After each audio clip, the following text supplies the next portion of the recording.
Fiz o treinamento e a parte final é no Cazaquistão, que você faz os últimos testes lá no Centro de Lançamento de Baikonur. Aí, dia 29 de março, eu estava lá sentado num foguete daquele Soyuz, esperando para decolar. Tensão, dá medo, lógico que dá medo, você não é doido, você sabe o risco que você corre, você tem que ter, se não tiver medo, duas coisas, ou você não sabe onde está, exatamente, ou você é doido. Ô Marcos, mas deixa eu te perguntar uma parada, que assim, você estava previsto para voar, deu problema lá da Colômbia e tudo mais, a tua missão era o lance da prateleira que você falou. A prateleira era o acordo que tinha do Brasil com a o Brasil ia fazer parte... Estação Internacional, internacional. Então, vários países faziam parte. Só que você tinha que entregar alguma coisinha, né, cara? E aí não entregou, deu todo que não ia mandar você para lá só de turismo. Né? Era para você começar a fazer parte, né? O Brasil começar a se inserir nessa coisa toda. E aí, isso daí passou pro lado, assim, agora o nosso parceiro é a Rússia e a ideia é a mesma. Foi isso que aconteceu? Foi feito um acordo com a Rússia, para que eu voasse, sob um pagamento para a Rússia, era 10 milhões de dólares na época lá. Aí a Rússia aumentou esse preço demais, depois os americanos começaram a pagar para voar com os russos, chegou a mais de 60 milhões de dólares. 80 milhões eles pagavam no final agora, para cada poltrona. Para cada poltrona nos Estados Unidos. Ou seja, a gente pegou ainda uma promoção, né? Dessa, mas isso aceleraria o processo. Então, fui para lá, treinei, fiz a decolagem lá. É interessante que naquele momento lá, na decolagem, eu apontei para a bandeira, apontei para cima. O que eu queria dizer é que estava todo mundo indo comigo, e a bandeira significa todos nós. Pensei que fosse Deus acima de todos. Não. Eu não tinha como falar nada, né? Eu falei assim, como é que eu não tinha canal aberto para eu falar? Aí o Pavel, comandante, ele virou para mim, faz um sinal para o seu país, né? Aí eu pensei, o que eu vou fazer? Bom, vou apontar para a bandeira e apontar para cima, dizendo... Tinha que fazer o sinal do Ronaldinho, cara. Assim, e falou assim, estamos todos indo juntos para cima. Quando eu pensei em junto, falei, apontar com um dedo só não dá noção de junto. Foi por isso que eu apontei com 2 dedos. Eu falei, por que você apontou com 2? Porque estamos indo juntos para cima. Cara, é uma sensação, então. A subida ali demora 9 minutos para você chegar no espaço. 9 minutos, só isso? Só. 9 minutos. Cara, como é que é a sensação ali, a pressão? Como é que fica travado? Como é que é? Os motores, você vai. Os motores, você está numa posição meio deitado lá assim, né? Amarrado completamente, até o seu joelho é feito em, tipo assim, tá o joelho, você tem que ficar o joelho dobrado, por isso que é bom ser baixinho nessa hora, se for grande não cabe, vai ficar o joelho na cara aqui. Aí você tem um tirante que prende esse joelho, passa por baixo do outro, e a mesma coisa pro lado de lá, para te ajudar a não ter ficar segurando a perna na posição o tempo todo. Primeiro, quando acende os motores, a primeira coisa que você tem é vibração. Enquanto ele está preso e testando os motores, naqueles segundos iniciais, ele está testando o sistema. Se der qualquer falha, já para ali. Os motores. E aí, naquele momento, você tem muita vibração, mas o foguete está preso ali nos garfos ainda. Quando libera o foguete, para a vibração. Aliás, a vibração é tão grande que você tem que manter o dente travado, né? Não pode botar a língua, obviamente, no meio do dente, você está com capacete e tudo, né? Não pode, senão fica batendo, né? Você prende no dente, trinca esmalte dos dentes. Sério? Nossa, é igual você pegar uma britadeira e botar no seu capacete vibrando ali. É para valer. Aí, quando abre os garfos que ele começa a movimentar, a vibração praticamente zera. Foguete de propelente líquido não tem tanta vibração quanto propelente sólido, né? E aí, subida, são 3 estágios na Soyuz. O primeiro estágio é 2,5 Gs, enquanto está com os boosters. Aí quando cai os boosters, cai para 2 Gs, 2 vezes a aceleração da gravidade. Aí no terceiro estágio, é interessante que tem um... É menor do que pilotando um caça. É menor. E você está numa posição mais adequada também, vamos dizer assim. Caça você tem longitudinal, lá você tem... Você não sente, é mais tranquilo de sentir. É mais tranquilo. Só tem que tomar cuidado para não deixar vazar o ar todo do pulmão, que senão você não consegue trazer de volta. Ou querer falar alguma coisa, que aí a glote aperta, né? Caraca, que doideira. E aí, o último estágio vai para 6 Gs aproximadamente, que é a parte de inserção. Aí já está mais perto de um caça. E aí, só que você tem entre o segundo e o terceiro estágio, você tem o corte do segundo estágio, pum. Cara, a impressão que você tem é que demorou 10 segundos para começar o outro estágio. Lógico que demorou menos que 1 segundo, mas pum. Aí você está tão ligado, de repente, pum, Né? Aí gruda de novo, né? O último estágio. E aí, quando você chega a 9 Nossa, minutos... deve ser muito legal, cara. Deve ser muito louco essa porra, né, cara? Aí você chega lá, basicamente do outro lado do planeta, com 200 km de altitude, mais ou menos 25 mil km por hora de velocidade. Isso é interessante, que você sai de 0 para 25 mil em 9 minutos. Se você pegar uma bala de fuzil, eu acho que uma bala de fuzil deve ser o quê? Uns 3 mil, 4 mil quilômetros. 3.600. 3.600? Então, você vê 25 mil, dá várias... Chutei aqui. Várias...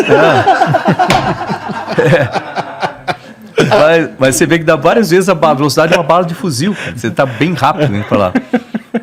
E aí você tem o corte do motor. Não, eu acho que é por aí mesmo. Se procurar, aí você vai achar. Não, é que eu tinha uma vaga lembrança do exército. Tinha uma vaga lembrança, desculpa aí. E aí você tem o corte do motor, né? Puf, assim. Aí foi o momento, cara. Esse momento eu sonhei muitas vezes com isso. De repente você tem o corte dos motores, assim. Eu soltei as luvas, elas ficaram flutuando assim na minha frente. Falei, cara, tô no espaço. Caralho, finalmente, que loucura. né? Aí eu soltei os cintos um pouquinho, você tem uma janelinha aqui, não dá para ver. Eu soltei os cintos para olhar lá fora. Aí você vê o planeta azul, assim. Redondo, né? Redondo. Não acredito que é redondo. Lindo. Né? Que nem aquela foto que mostrou aí no começo. Né? Bonito pra caramba, azul. Aí o pessoal pergunta aqui, o que você sentiu quando chegou lá? Qual a primeira coisa que você lembrou? Sabe o que eu lembrei?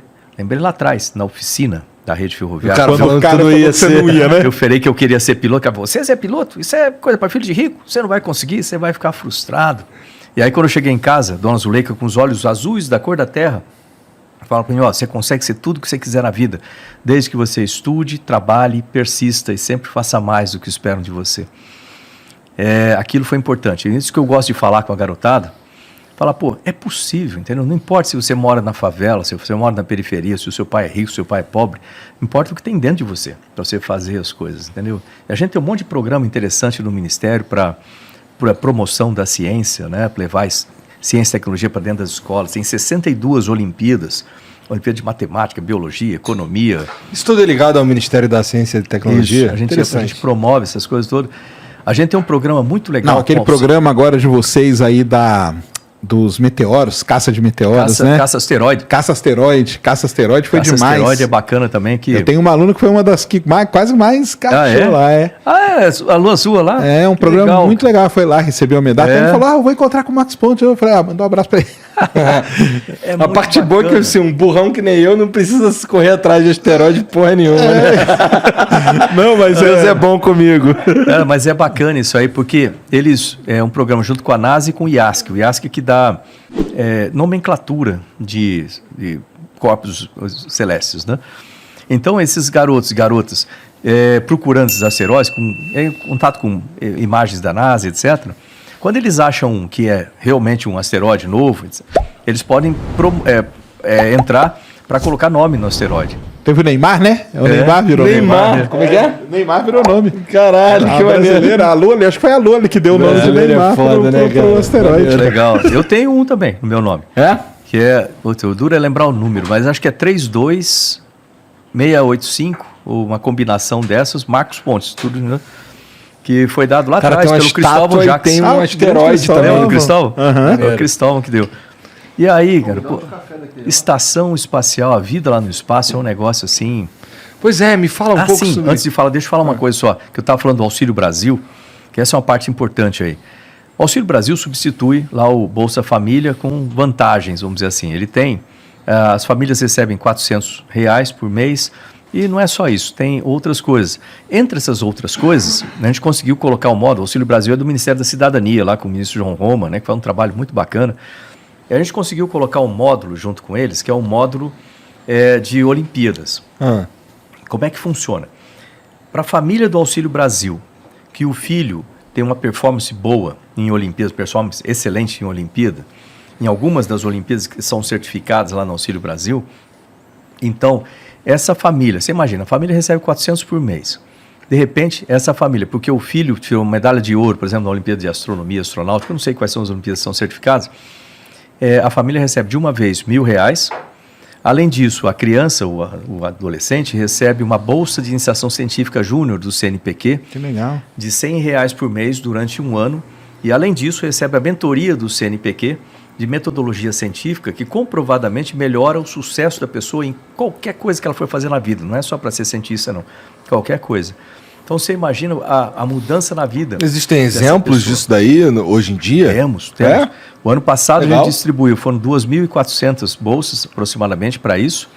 Esse ano vão ser 2.400 bolsas nesse modelo que você está falando. Modelo. Legal. Nesse modelo.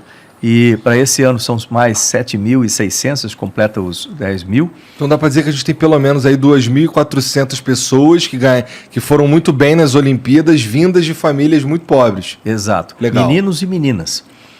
Teve um caso muito bacana que nós entregamos a bolsa para ele lá no Cimatec, Senai Cimatec, lá em Salvador. Inclusive foi quando a gente aplicou a vacina lá também, que, né, desenvolvida lá com o Badaró. E aí esse garoto foi lá, recebeu a bolsa, ele e a mãe dele, né, recebeu a bolsa, estava eu e o João Roma ali. E aí eu perguntei para ele assim, né, escuta, qual o seu destino, o que você quer, qual o seu sonho, né? Ele falou assim, eu quero entrar no ITA. Pô, você quer entrar no ITA? Pô, legal, para que no ITA e tal. Aí eu comentei com ele, estava sendo filmado na hora, né? Tá. Que ele queria entrar no ITA. Bom, saiu, aí um cursinho lá de Salvador, especializado em ITA, foi lá e falou assim, olha, eu dou a bolsa para ele 100% para fazer, a prova do ITA. Bacana, né? Legal demais. Essas coisas que dão ânimo, assim, sabe? Ah, com certeza. É muito bacana isso aí. O que eu quero agora é que tenha mais jovens, mais meninas em ciência e tecnologia. A gente só tem 12% de meninas nos cursos de engenharia, matemática, os cursos mais de exatas, tem que aumentar esse número. E é bacana quando você vê. Hoje o que me dá mais felicidade é você ver essa garotada ter sucesso, sabe? Essa coisa legal. Então, você vai, porra. E lá no espaço, né, a vida é corrida. Ficou quanto tempo lá? 10 dias. 10 dias lá. A vida é corrida pra caramba, é tudo medido a minuto, né? Você tem dois tipos de computador. Você tem um computador de sistemas, que faz o controle de todos os sistemas, são um laptop, né? Estão distribuídos no sistema, aí você usa ele para mudar, fecha a válvula, abre válvula, faz isso, faz aquilo, tal. E você tem uns computadores de suporte, onde você pode ler e-mail, você pode ver o que você vai fazer, inclusive a sua agenda do dia. Então, cada astronauta tem uma linha na agenda. Algumas coisas você faz sozinho, algumas coisas você faz em parceria com os outros. Tem que consertar os sistemas de produção de oxigênio. Não dá para fazer sozinho, de 2 astronautas. Então, é programado dessa forma e assim vai. Então, o dia todo é corrido. Você levanta, você dorme umas 6 horas por dia. Por dia é meio esquisito de falar no espaço. Porque ela tem 16 dias, né? Porque o que acontece... Por quê? Como não entendi, como é que é isso? Porque a estação espacial ela está orbitando a 27 mil km por hora. Que é a velocidade que tem para manter em órbita. Então ela tem, você vê 16 nascer do Sol e pôr do Sol. São 16 vezes você vê o Sol nascer e o Sol se pôr. Então, para adequar isso para o corpo humano... Isso em 24 horas. Isso em 24 horas. Entendi, um tá. dia. Então aí, o dia, como que vocês dividem? O dia faz diferença. Como é que faz? Imagina assim, o nosso corpo foi desenvolvido aqui na Terra... Tu viu que ele é mó nerdola dessa parada, ele manja, né? Ele manja. O nosso corpo foi desenvolvido aqui. Então, de certa forma, todo o nosso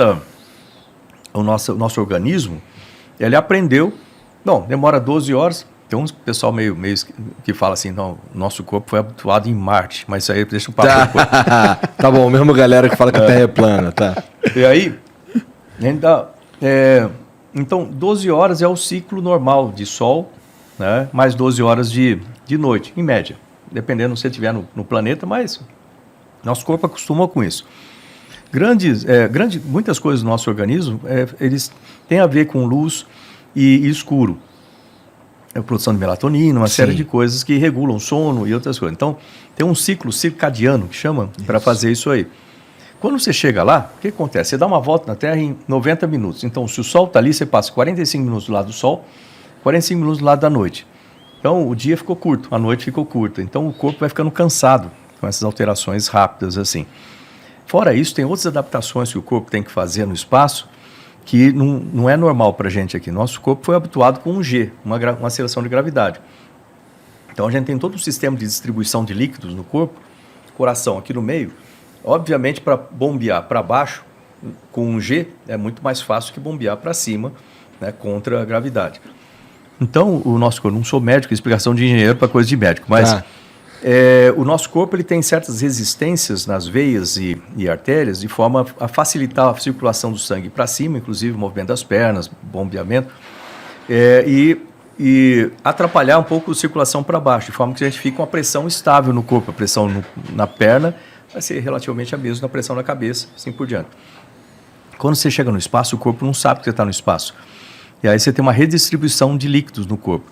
Geralmente, o que acontece? Fica com baixa pressão nas pernas e alta pressão na cabeça. Então, você tem dor de cabeça, coriza, aumenta a pressão dos olhos, você fica sentindo o coração bater no pescoço quase, fica aquela cara inchada, vermelha, quando você chega lá. Caramba. Dá muita dor de cabeça e aí o corpo começa a achar que tem alguma coisa errada. Aí começa a tentar controlar aquilo. A primeira coisa que ele vai fazer é reduzir o seu batimento cardíaco. O ritmo de batimento cardíaco, que é muito estranho. Por exemplo, eu não sou corredor, nunca fui corredor, mas só um corredor de maratona que vai ter um batimento em torno de 57, talvez assim. E, geralmente a gente vai ter um batimento de 65 a 75, algo desse jeito. E aí o seu batimento cardíaco lá cai para 57 e tal. E você começa a sentir... Isso o quê? No segundo dia? No primeiro para o segundo dia. Tá. Aí você começa a sentir uma coisa que eu também nunca lembro o nome, a sistólise, alguma coisa assim, que é basicamente como se faltasse um batimento, sabe? Você está assim, dá uma sensação esquisita, assim. É tipo um sopro, assim. Aí é o corpo tentando ajustar com o batimento cardíaco. Não dá certo. Aí o que ele faz? A próxima coisa é te desidratar. Aí você começa a ir 15 vezes fazer xixi por dia. E não adianta beber água, você vai botar tudo para fora naquilo lá.